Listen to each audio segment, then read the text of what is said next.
Hey, how's it going, y'all? I got my copy of Hamlet's Mill finally. Took forever, but oh my god, it's exactly what I needed.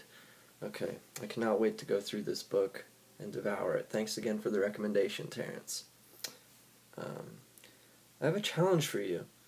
Everyone knows, I'm obsessed with Nietzsche, blah blah blah, but I only am obsessed with Nietzsche because he channeled the universal truth the most. It's not him, it's not his name, it's not his face, it's what he was able to do.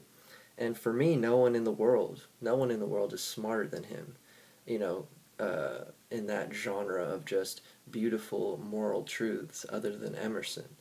And I mean, we could say Swedenborg was more in touch with the spiritual world, but I wouldn't say he was per se smarter than Nietzsche himself. So I just want y'all to, if you know about Nietzsche and know about other philosophers, who do you think is smarter than Nietzsche and why? Because Nietzsche's just literally had the most material and the most things to say, statistically.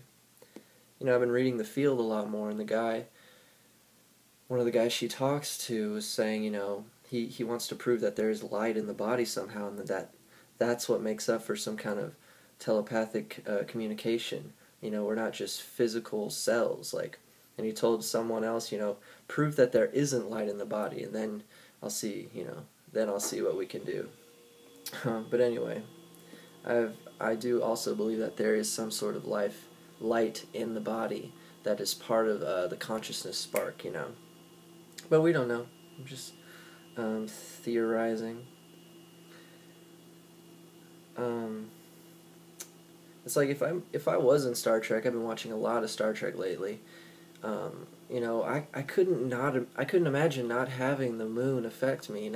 I can't imagine Jupiter and Uranus not conjuncting right now affecting my creativity. It's like in space, if astrology is real, what affects you? What stars affect you in different ways, and what asteroids affect you? If some of these asteroids are bigger than the moon. So, and what's really strange, honk. What's really strange about me watching all this Star Trek lately is because right now exactly, it's hard alignments between Saturn and Jupiter, Uranus, and then Pluto in the very center. And guess what Patrick Stewart's chart is? A triple conjunction of Saturn, Uranus, and Jupiter, and his Pluto in the very center again, but it's opposing his moon. So it's a Grand T cross alignment. So I'm feeling Patrick right now. He does have a lot of challenges in his psyche to where he would be a good dramatic Shakespearean actor. But yeah, I love Next Generation genius. But anyway, it also makes me think of Data, all these Star Treks, like a robot's spirituality. Like the Doctor was saying, well, usually in this case I would pray for you, but in this case, I don't know. I mean, what would a robot worship? He can't worship his maker because the maker didn't create himself. So technically a robot would have to worship the creator's creator, in a sense.